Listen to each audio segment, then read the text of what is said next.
Hey guys, it's Debbie Potts, and I am in my new temporary office in our new house, North San Diego, and I'm in our bedroom in our on a shelf here. So hopefully the sound's not too bad, but I'm excited to finally podcast again. I've taken the last couple months pretty much off, just a few recordings, but we were staying in an Airbnb for 2 months, and the sound wasn't great there. And now just got my office furniture yesterday, and now I need to set it all up. But right now, I'm really excited to bring you one of my mentors from my FDN practitioner program, someone who does our medical director consults. Her name is Whitney Morgan. And Whitney's the founder of Morgan Nutrition and the creator of the Gluten Gauntlet System. It's a gluten-free, well, she's a gluten-free warrior and a fierce functional health coach. She's really fun to work with, and I love talking to her and learning from her. So I wanted her to come on the podcast to talk about food sensitivity testing, gut health, gluten sensitivities, and more. But Whitney also helps women repair the damage that they have done to their body from having gluten exposure, and has done this, what's happened to her own health over the past decade. She's been working with gluten sensitive and celiac clients. She's firsthand reversed and even healed her gluten related disorders for herself and many other clients, and really requires much more than just going gluten free. So to heal and rebuild your gut health and to be healthy, all around healthy, we need to test and not guess, but also work on nutrition and lifestyle habits. So we'll talk about that today. Whitney likes to say going gluten-free is like putting out the fire when your house is burning down. It's obviously the first step, but you're left with a whole lot of damage when the smoke clears. In addition, Whitney has a role of, the guru, all things gluten. She spends most of her time, professional time, advising other health coaches, as myself, and functional medicine practitioners how to deal with complex client cases. Whitney's not so secret obsession are puppies, politics, and true crime. So let's bring on Whitney and dive in a little deeper about gluten and food sensitivities, gut health, and just feeling your best. Hold on. Hey everyone, I'm so excited to have one of my favorite mentors on my show today, Whitney Morgan, to talk about all things gluten, gut health, immune system, and everything we can to really teach people how to get healthy. So Whitney, thanks for coming on the show today. Thanks for having me, Debbie. I'm really excited to be here. Well, I'm glad we can make this work. And first, I always like to talk to people about what's your why, especially as health practitioners. Everyone has their own personal story, and they became a practitioner because they followed their passion and purpose to, educate people because for a reason personally that you went through. So talk about your background and your journey towards this. Sure. Well, I never expected to be in the alternative health field. I was a fundraiser for the nonprofit world, and then I was in corporate America for a while. But my own personal health journey is what led me here, like so many of us, right? I think it really began in my 20s when I got struck with chronic panic attacks. But then when I had my daughter in my 30s, I developed psoriasis. A few years after that, interstitial cystitis. And then after that, Hashimoto's. And it wasn't until 2010 that, really by a fluke, we weren't looking for it, we discovered that I had celiac disease. So I am one of those silent celiacs. I never had GI issues, no cramping, no bloating, nothing like that.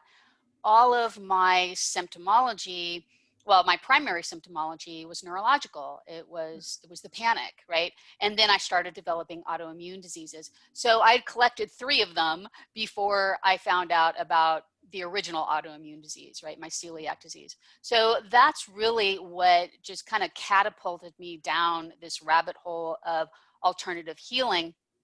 And I have to say that my diagnosis of interstitial cystitis was probably the biggest motivator, because it's just chronic, intense pain 24 hours a day, 7 days a week. And the specialist that diagnosed me basically said, there's nothing that can be done, right? It's not going to kill you, but you'll die with it, and it's going to get worse. Join a support group. So I just, at that moment, said, no, I need to walk away from this traditional paradigm. I'm not going to accept that story.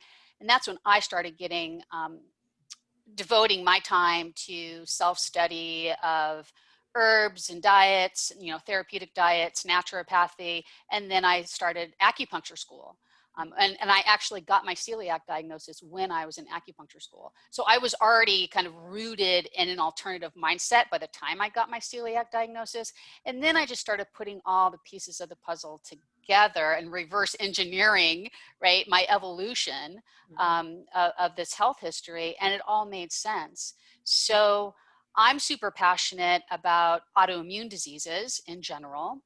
And the primary trigger for a lot of autoimmune disease out there is gluten sensitivity and celiac disease. And most of that goes undetected for so many years, and maybe even forever. So I'm really just kind of on this passion to educate people about, hey, there's so many ways in which gluten sensitivity can impact your health. And, if you have this diagnosis or these symptoms, you might want to get tested. Right. And then we can start the work of healing the damage that gluten has done to their body for God knows how many years. Yeah, So and you that's my story. for 20 years with that, you said. Yeah. That's Yeah. It a was long 20 time. years before I got my diagnosis. Yeah. Wow. I know. That's not uncommon with gluten sensitivity and celiac disease. It's not uncommon at all.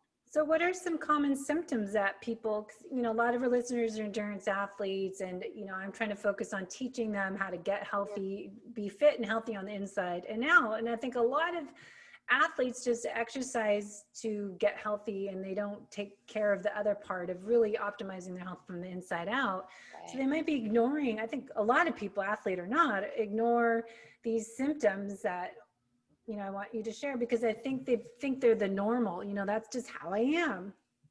Sure.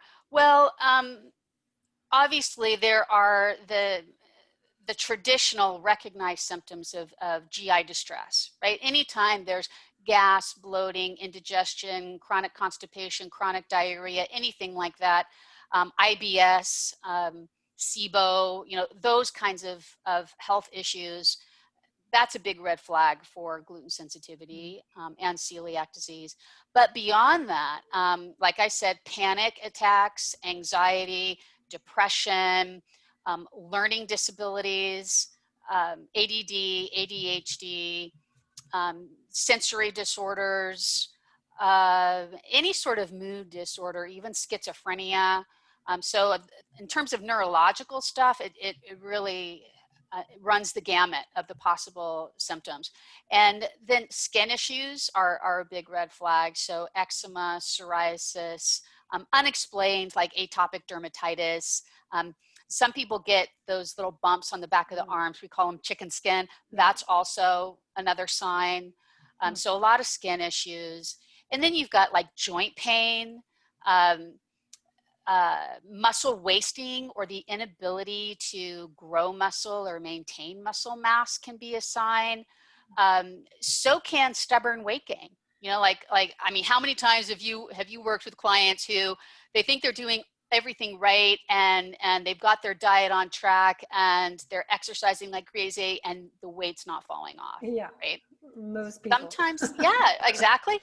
Sometimes that is it's because of an immune response to gluten, or it's because of exposure to the lectin in gluten.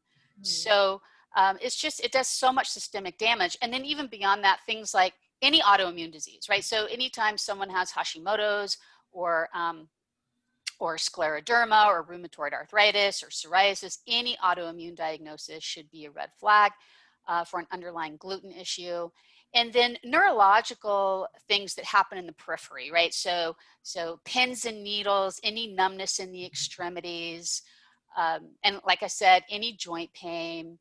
It's really kind of this endless laundry list of symptoms, and all of these symptoms seem to be all over the body. They don't really have a connection to one another, but they all can be connected to an underlying gluten sensitivity, right? So you can have anxiety attacks and you can have joint pain, and they can be happening for the same reason. But I'm smiling because I think it's so challenging for people because they, go see their doctor to get help. It's like, why do I have these problems? And traditional medicine, not bashing it, but it's just, they're not trained in all this. So that, you're going to go see a doctor, and like you said, 20 years, you're trying to figure out what the heck's going on. And without really getting the right lab testing, you have no idea what these things are going on. And traditional medicine doesn't cover any of these type of labs, and even talk about nutritional therapy and food elimination protocols to help kind of figure out what is the trigger. Right. And I'd have to say too, that in terms of traditional medicine, I was a pretty savvy, well-skilled consumer. I come from a medical background. A lot of people in my family were doctors. My father was a surgeon. My mom was an OR nurse. I mean, I was raised kind of with that, Western medicine has a solution to everything. So I didn't just go to a doctor. I went to, the specialist, right? Yeah. The cream of the crop. That's how I was trained to consume healthcare. You go to a specialist. You don't go to a GP. I mean, my family was kind of a snob in that way, doctor snobs. And so I got the best healthcare, quote unquote, right, that was available, and from the most skilled specialists. But they all looked at me from their particular, set of glasses, right? It's like the urologist was looking through his, urology lens, and the dermatologist was looking through her dermatology lens. They aren't trained in the connections to the gut or to the immune system, or to how the bladder could be connected to the skin, right? I mean, they're just not trained that way. So it's not, like you said, it's not like I'm bashing Western medicine. It's just they did not have the skill set to see what was going on with me. And I think that's kind of the downfall of our medical paradigm, is it really is good at diagnosis and acute disease, but it's really not great at chronic disease management. Yeah, and I think, a lot of people, they don't really search alternative methods and getting to think outside of the box and go, okay, why is this happening? What's the root cause? What are the triggers? Right. Because it's never just necessarily one thing. But it seems like people don't search for people like us until they've reached the rock bottom. Like, you said 20 years. I've spent 8 years, trying to get results. And until I could find, functional medicine, FDN practitioners, nutritional therapy, that you can really get your hands on the right lab testing and invest in your health. And I was just, trying to write about that every day this week in my blogs, because it just seems like the state of our world, not just our country, our whole world, that we should be doing this. And if we can connect this gluten sensitivity to our immune system, and what we should all be striving to improve our vitality and strengthen our immune system and build resiliency, this is kind of what we need to do, is investigate a little deeper and find out what's going on underneath, not just go, oh, I'm getting older, this is how it is, that's how my body works. Exactly. Accepting it as normal. And I think what's so important for people to understand is that, in the functional health or functional medicine world, we are focused on root causes, but not a singular root cause. It's not like I think gluten is the reason for everything. I don't. But the way I think about it, it comes from a Chinese medicine philosophy, which is called the root branch philosophy. And so health is, the health of a tree, you can see it in the vitality of the leaves and the branches, right? The beauty that is the tree, right? I mean, we can see we know a healthy tree when we see it. But if something is going wrong with the tree, the symptoms show up in the branches and the leaves. But the arborist or the gardener, they draw their attention to the soil, I mean, they might prune here and there, and they might do a little, adjustments in the tree itself, but they really go to the soil because they know that that's kind of the source of not only the problem, but it's also where you find the solution, right? And it's never just one thing. Yeah. It could be gut infections like an overgrowth of Klebsiella in addition to an undetected gluten sensitivity. Oh, and hey, you also are holding on to inorganic mercury from those fillings in your mouth. And all those things together are your unique perfect storm that results in all of this stuff showing up in the branches, right? Yeah. That's funny because I'm always drawn to the tree of life. Yes. That explains a little bit a different approach to what is a tree of life. Traditional Chinese medicine, I always love hearing the philosophy because it makes it me think, oh, that makes so much more sense if you look at that perspective and combine, the two together. But let's kind of talk about what we were chatting about online is what's so bad about wheat and gluten, and why does there seem to be more gluten sensitivity these days than in the past? Yeah, well, I mean, the research is still out on why, but certainly we can draw some correlations based on data that we have in terms of disease explosion, right? The explosion of rates of certain disease processes, which in 1996 kind of really took off. You saw a lot more autoimmune disease, a lot more diabetes. I mean, just everything skyrocketed in the chronic disease world, right? Around 1996, that's when it started going up. And coincidentally, that's when GMOs really hit our food supply. Now, I'm not saying GMOs or glyphosate are the causal factors of all of that, but it's kind of like the straw that breaks the camel's back, right? I think we had an environment and a food environment and an environmental toxin environment that already predisposed us to eventually wind up with chronic disease down the road. And then we all got hit with this huge influx of this new thing. And lo and behold, glyphosate, like gluten, punches holes in the gut. So every time you're exposed to glyphosate from eating corn on the cob, your gut gets leaky. And you and I know, right? That is really the origin point of so many disease processes is the mucosal barrier integrity. And if that isn't stable, and if it's getting leaky or permeable on a daily basis because it's getting damaged, then you're just accelerating the potential of random disease processes. Whether it's your weak link might be your brain, and so your immune system might start making antibodies to your myelin sheath and you wind up with multiple sclerosis 15 years down the road, right? My weak link was my skin. That's where it showed up first, after the anxiety, but the skin was the first autoimmune disease I got, right? So that also depends on what your picture looks like as opposed to my picture. Depends on what our personal weak links are. But I think we can all see that since 1996, this has exploded, and that's kind of my that's my explanation. I think it's valid, and I think a lot of people are tending towards that argument. But that's all well and good. But then you have to say, well, what do we do about that, right? We can't turn back the clock.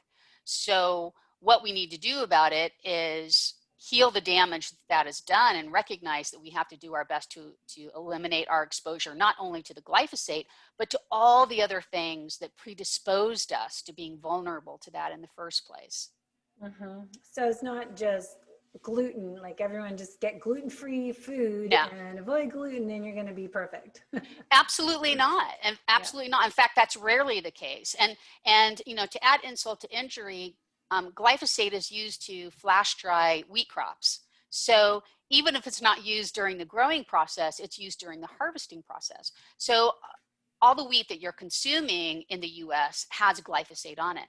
And what studies have shown is that when we consume wheat and glyphosate together, that's like supersizing a leaky gut. It's just the most horrible thing we can do for our gut integrity.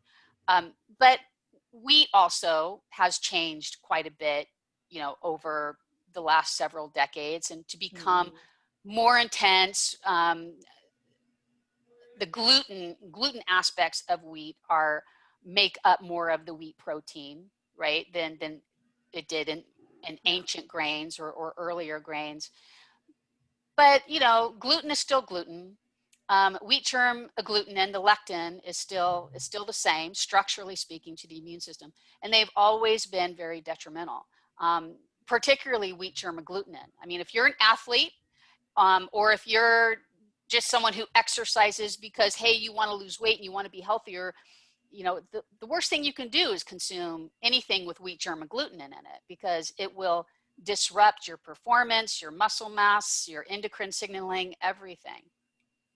By your gut health, because you're putting holes in your gut, or is it? Well, so there's several mechanisms that happen. Certainly, and this is wheat germ agglutinin. This is the lectin part of wheat. So we call it WGA for short. So yes, it is very destructive to the gut lining, and it pokes holes in the gut, right? So, it gives everyone a leaky gut. Doesn't matter if you're sensitive to gluten or not. Eating it will give you a leaky gut. But then WGA also infiltrates through the gut lining into the bloodstream. And it's a very sticky little protein, and it really has an affinity for particular organs and tissues, and it will travel and stick to them. And then it will provoke your immune system to start destroying the tissue around it. So, for instance, thyroid tissue is a big attractive nuisance for WGA, right? It goes to the thyroid, it goes to the joints, it goes to the brain. Those are kind of like the three big places where it winds up. And when it does that, the immune system, because WGA doesn't belong outside of the gut, right? The immune system goes after it. And so in that battle, the immune system starts destroying your thyroid tissue, your joint cartilage, various neurological tissues, right? And then you get autoimmune disease. Yeah. And people don't even know they have it. Correct. I mean, that's going on. It happens silently for years. But also WGA is an insulin mimicker. So it will dock into the insulin cell receptors and kind of jam the signal. And instead of your body saying, hey, let's burn fat for energy, no, WGA will tell your body to store fat. It will actually drive sugar into the fat cells and perpetuate fat storage, right? So all of that fat that you're trying to get off on the treadmill, forget it. It's not going anywhere, right? It also keeps sugar from getting into your muscles. So you get some of this muscle wasting or the inability to build muscle. And then, of course, it also goes into the brain and promotes neurodegenerative diseases. Yeah, and I think, people don't realize, well, a lot of people think gluten-free stuff is a trend, and it's just some hot thing, so they ignore it, but they maybe do it sometimes, but not 100% of the time. And years ago, I don't know, Sean Croxton or someone said gluten-free, or when you need to, it's like being pregnant or not pregnant or not pregnant, that you avoid gluten just like 50% of the time and think you're still fine. Right. And I hear that too from clients when I ask about their diet. They'll say, oh, well, I'm mostly gluten-free. Yeah, it doesn't work that way. So the problem with gluten is it's super inflammatory. And now I use the word gluten because that's kind of the way, that's in our vernacular. That's what we're used to saying. But what I really mean is wheat, right? Wheat is very, very inflammatory. The gluten parts of wheat, the non-gluten parts of wheat, they're all inflammatory. And that inflammatory cascade can go on for months. So if I have a little bit of gluten, on Monday, and then a little bit of gluten on, the next Monday, that doesn't really matter. It's not like the week in between, I'm fine. No, that inflammation is still going on. So all it takes is one exposure every few months to be in a constant state of inflammation, particularly if you're sensitive to it. And I think the problem here is that, the research suggests that over a third of people in the United States are gluten or wheat sensitive to some degree, but most go undiagnosed because the testing is wrong or just poor, Yeah. right?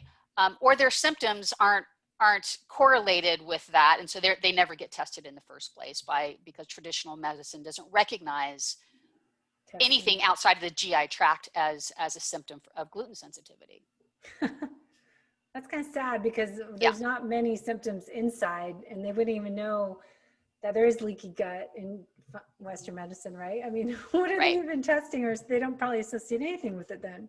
No, they really don't. So, and like I told you, we didn't find mine except as a fluke. And I could have still been doing the same thing I was doing then and collecting autoimmune diseases. I mean, I'm really grateful for my diagnosis, but I'm sure that there are a lot of people walking around out there that even have celiac disease and don't know it. So you're saying you can get some symptom like autoimmune disorder, disease with, say, psoriasis, eczema, but then you could have, keeps continuing and you have this kind of domino effect into different autoimmune disease. So you're not just limited to just, oh, I only get this one, that's it. I could have 5 different ones. No, in fact, particularly women tend to be more prone to autoimmune diseases, and they tend to collect more than one. If you've been diagnosed with one autoimmune disease, chances are you've got another one that's simmering somewhere, right? So any autoimmune disease, anyone with an autoimmune disease should be tested for gluten sensitivity and celiac disease, or I should say that better, wheat sensitivity and celiac disease. So that's kind of a good segue into testing, because I totally believe that a lot of people, especially, stubborn individuals that are not going to believe that they need to avoid certain foods as wheat, gluten, unless they do testing. So here's a piece of paper. Here's what's going on inside your gut. Then we might be more motivated to make better choices and change our lifestyle around if we have this document test results of what's actually going on under the hood, instead of just guessing and just doing it 50%, 70% of the time. Right.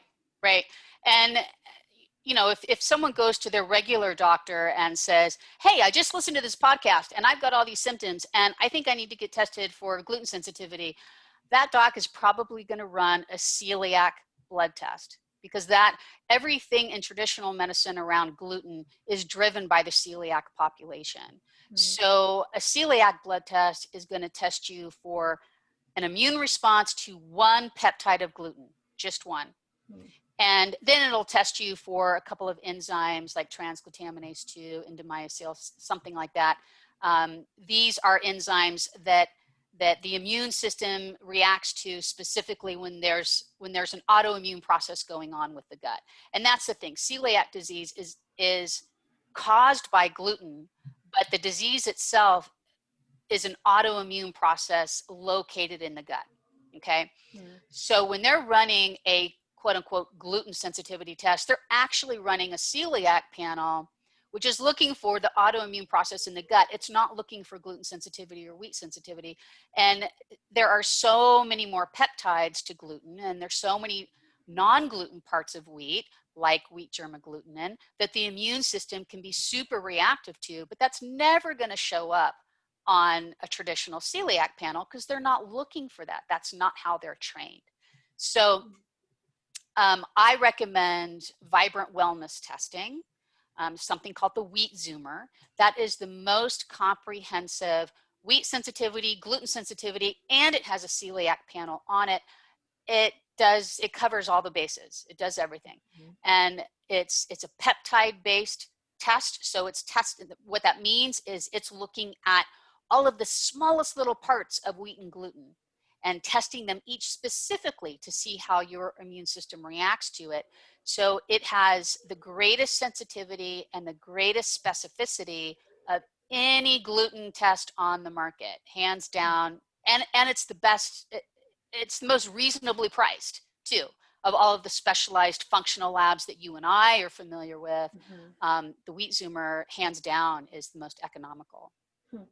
And so if people do this test, they want to do it ideally with a practitioner to help interpret the Yeah, results and figure out a plan. And because it's not just getting the test and taking out gluten and being gluten-free, right? I mean, there's other things right. we need to look at and do. Absolutely. Well, the first thing is being truly gluten-free. So a lot of people will go gluten-free and then not feel better. And part of the reason they don't feel better is they're not truly gluten-free.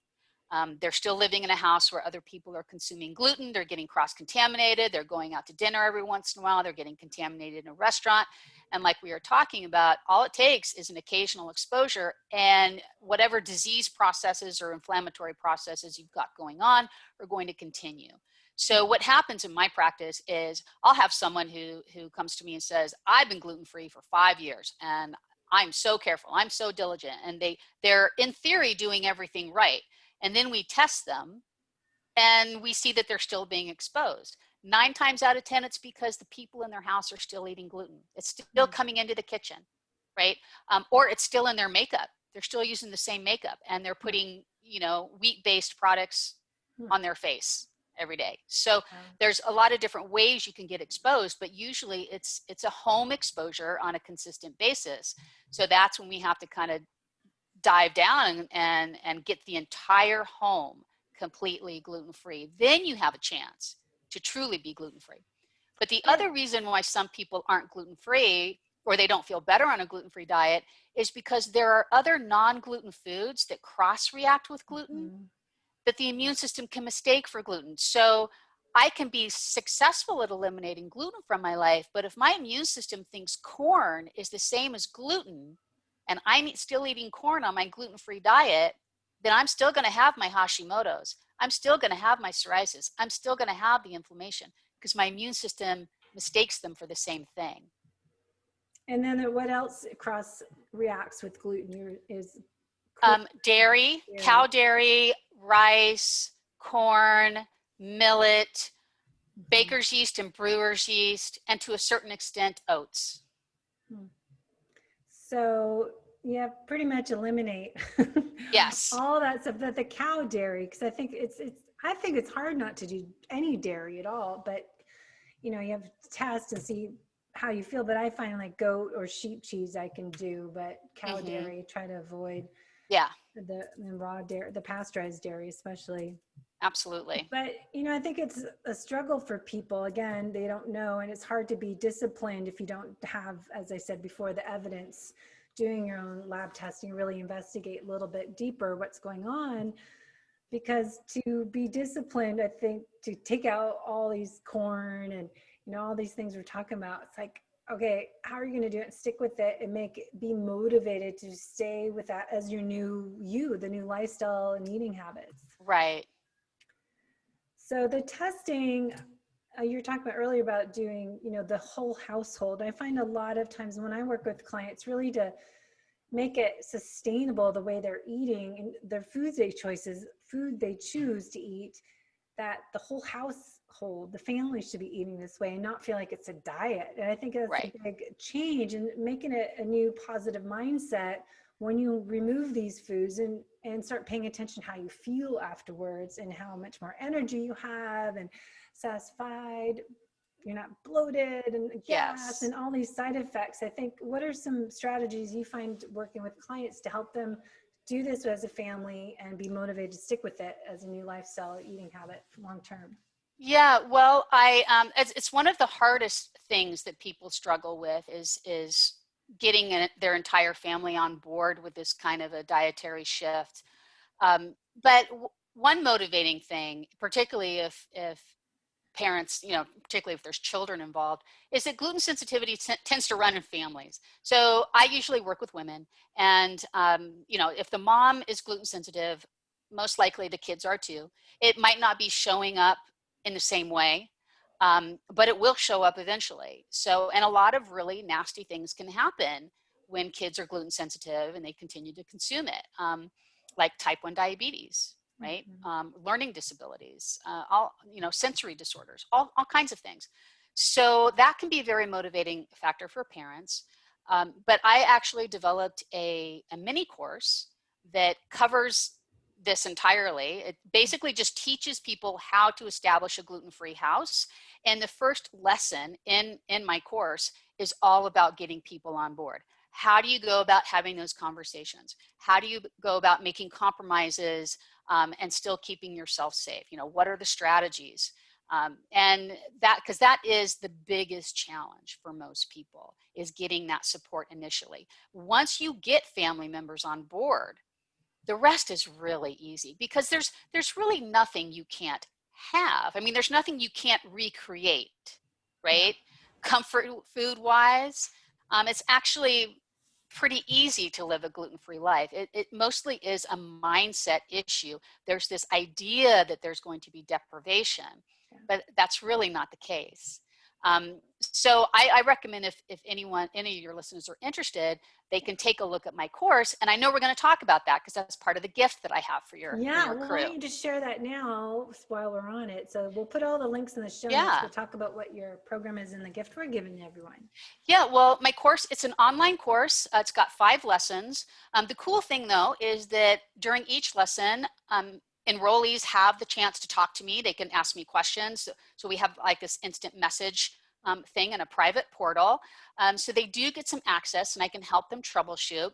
But it goes through, you know, getting everyone on board, and then cleaning out your pantry, ways to shop, making sure you're eliminating all the hiding places in your kitchen, and then all the places the gluten hides outside of your kitchen, right? Your medicine cabinet, right? Your makeup bag, right? And even some weird places like orthodontia devices. I mean, there's all kinds of weird places where gluten can hide. So that's what my course covers, and it takes people through in 5 weeks, you know, just this like zone by zone, right? Each week covers a different zone, and they'll have homework to do, tasks to complete, and then have the opportunity to ask me questions and get some help from me.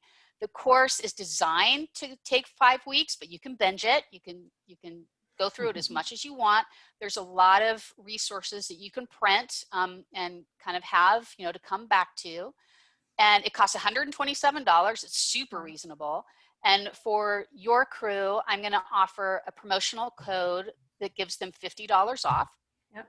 And what's even better is if they go to the link, they can actually get the first lesson for free.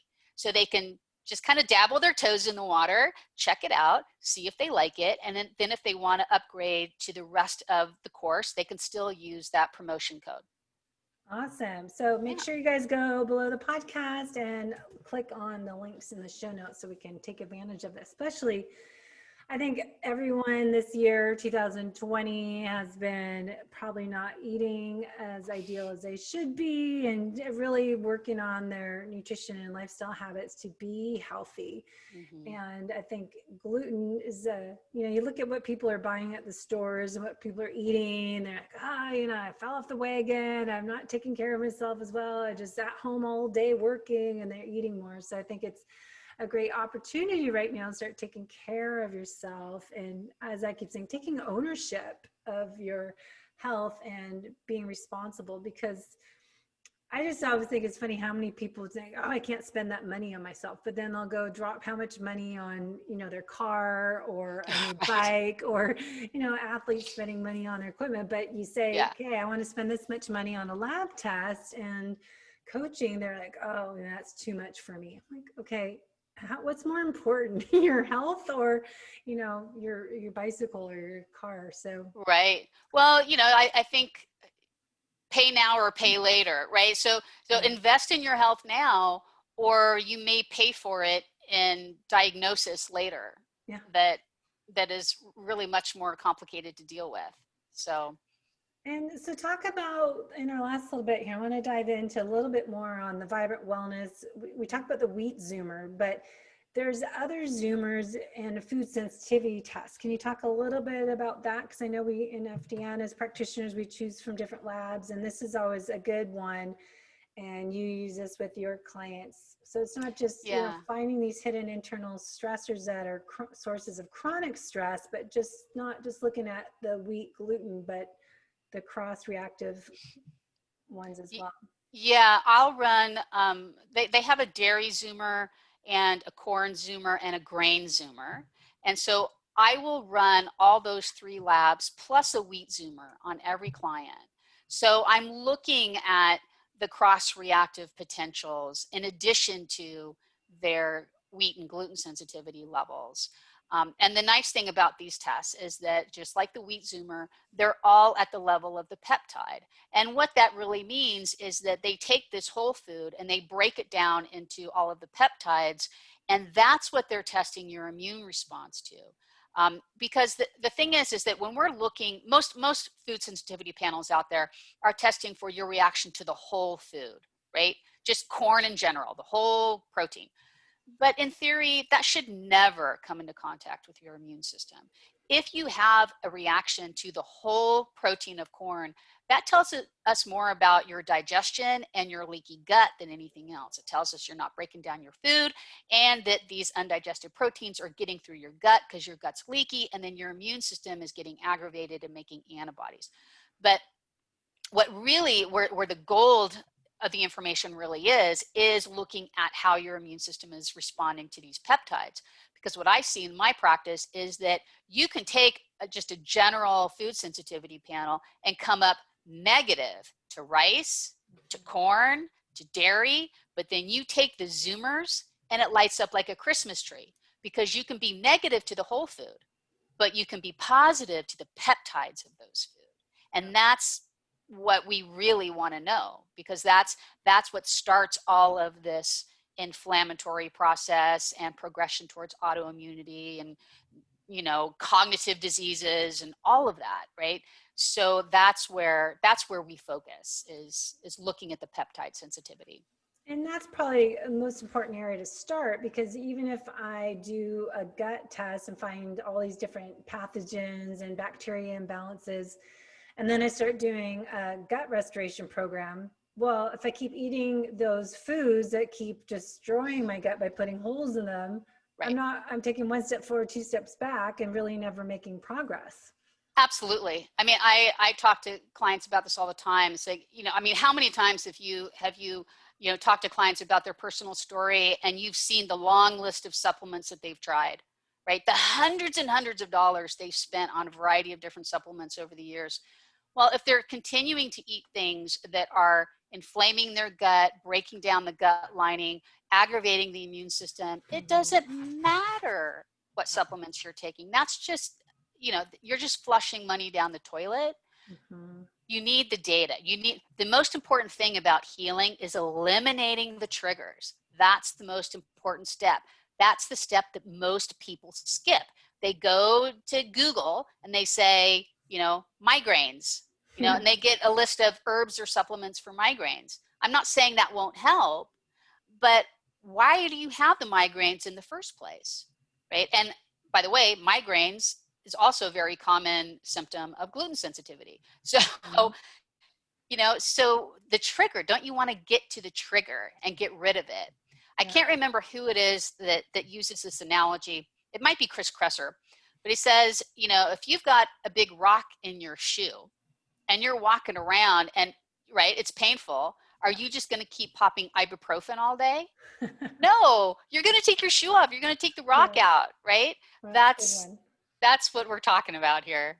Yeah, that's a great example. But I think that's why I feel like everyone just deals with it and just struggles and just lets that become their new normal, and never really realizing, hey, I could be doing better. This is not living my best life and being my best self. And I just posted that the other day, like my oats test and, you know, getting my other labs done, they're not what I think they should be. And I had no idea. We'll talk about mold in another episode, but here I'm feeling great. I have good energy. My workouts are getting better, but I'm like damaged inside. So it's like, am I going to settle that? I could be thriving even more and enjoying life even much higher percentage. So that's what I keep trying to say to people. You have no idea unless you invest in, you know, lab tests and getting a good health coach to figure it out. But I think absolutely not selling health coaching, but it's like, I just feel so strongly with our world right now. We should be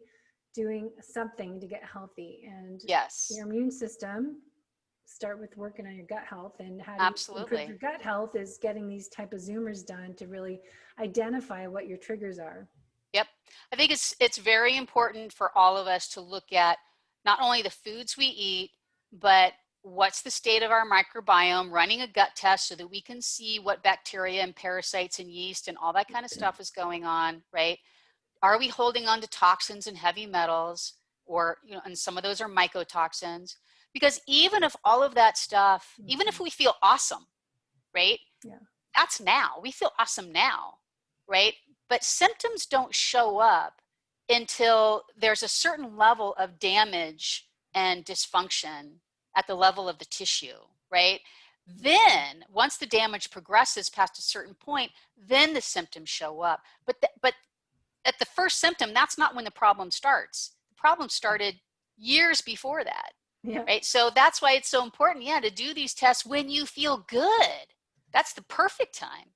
That's what I keep trying to say, is because when I had my, breakdown of my body systems and burnout in March 2013, it didn't happen in March. It was probably, Yeah. 5-10 years before that when I started running my own business and training for multiple Ironmans every year at the same time. And it wasn't because I was over exercising. It was just a combination of everything Right. that accumulated over time, and then your defense systems are weak, and so you're so vulnerable to everything to break yourself down. Absolutely. So, And one thing that we didn't talk about is that when it comes to wheat, just eating wheat will set you up for chronic nutrient deficiencies. So vitamin D and minerals and iron. And when you're talking about athletic performance, you need all these things more than the average Joe, right? So if you are depriving your body, or if you're not absorbing these things the way that you should be because you're continuing to consume wheat and gluten, you're going to pay for that. You're going to pay for that in more injuries because you're not going to have minerals, right?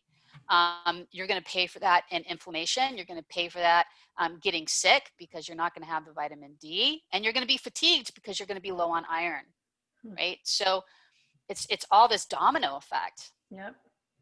And you have no idea without doing the right tests. Right. And I think a lot of people get, their tests from the doctor and don't really go deeper than that, don't really know what's actually going on.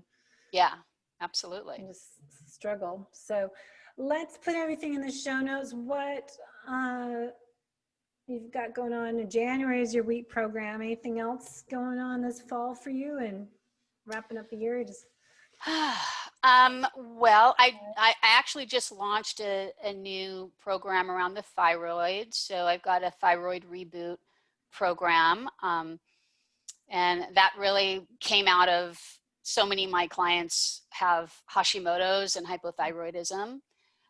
So that's new. So if folks want to look at that, they can go to my website at morgannutrition.com.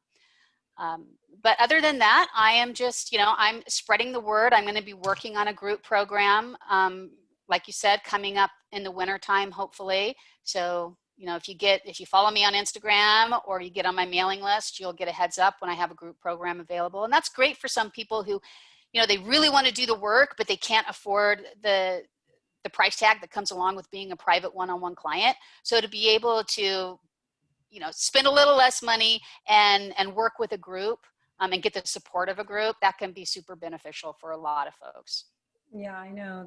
It's good to have both options, because not everyone can do the one-on-one. So thank you so much for your wise knowledge and sharing your journey with us. And, it's great to hear about how you're creating impact and keeping up with your passion and purpose. So thank you. Thank you, Debbie. Put everything in the show notes, and we'll have you come on the show again to talk about some more topics, because you are so wise. And, it'd be fun to tie in Chinese medicine as well, traditional Chinese medicine, into all this. Sure. I love hearing that spin of it too. So that would be fun. We could do a woo-woo episode, right? Yeah. It's always good. People need to learn all this, and it's a continuous process to keep learning and growing. So thank you. All right. Life is not a race. It is a journey for sure. That's right. Well, thanks, Debbie. I've had a lot of fun. Okay.